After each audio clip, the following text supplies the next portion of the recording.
Muita coisa que nós chamamos de vício é mera desculpa, né? Eu já falei isso aqui. Tem pessoas que dizem assim, eu sou viciado em pornografia. Olha, eu pela internet, um monte de gente quer se consultar sobre pornografia. Eu sou viciado, eu não consigo, pastor, eu entro nos sites que eu não posso. Ou seja, o cara está dizendo que ele tem um problema, que é um vício. Ele não tem vício. Quando o pai dele entra no quarto, ele aperta o botão e tira do site. Por que ele não tirou antes? Quando a esposa entra, o cara sai do site. Por que ele não saiu antes? Se era impossível ele tirar e a pessoa ia entrar e ele ia continuar.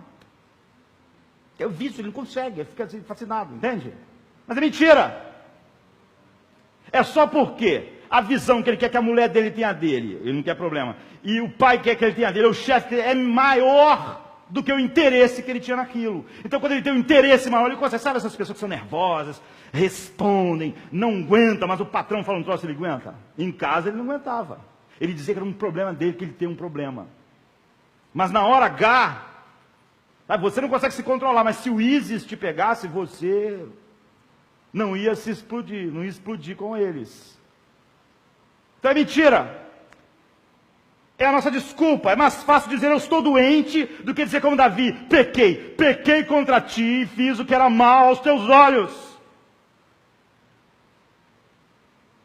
Eu sou culpado. Então a vitimização da sociedade, afinal de contas, as pessoas querem pecar sem culpa. Então nós criamos uma nação de vítimas. Então nós criamos política do vitimismo, né? Charles Sykes, escrevendo a respeito disso, também um sociólogo importante, ele diz assim: a estrutura social, incluindo a política de emprego, a justiça criminal, a educação, a política urbana, bem como uma ênfase orwelliana, crescente na suscetibilidade da linguagem, uma comunidade de cidadãos independentes foi substituída por uma sociedade composta de pessoas ressentidas, rivais, egoístas, que vestiram suas mágoas particulares com as roupas do vitimismo. Ninguém se sente mais responsável, ninguém se sente responsável pela sociedade, mas todo mundo acha que a sociedade é responsável para com ele, deve a ele, deve coisas a ele, deve. Então, é o que ele diz: aqueles que se autodefinem como vítimas reivindicam direitos e fogem da responsabilidade, rejeitam qualquer possível obrigação que tenham para com a sociedade e com os outros, enquanto exigem que a sociedade tenha compromisso e cuide deles.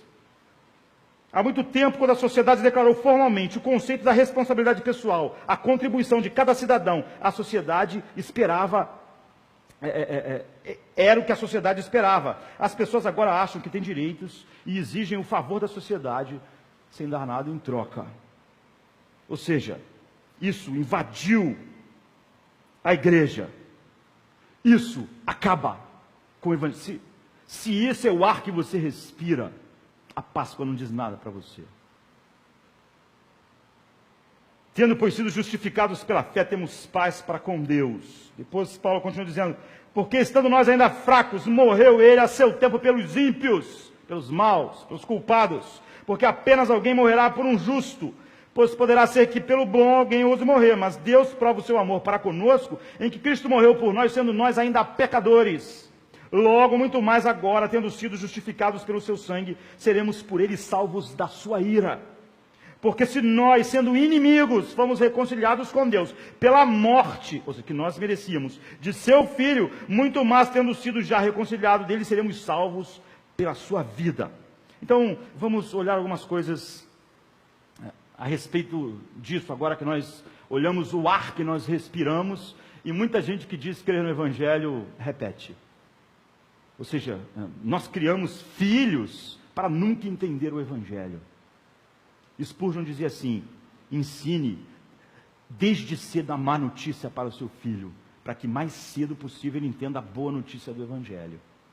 A má notícia é essa, do que o homem é caído, é depravado e é culpado diante de Deus.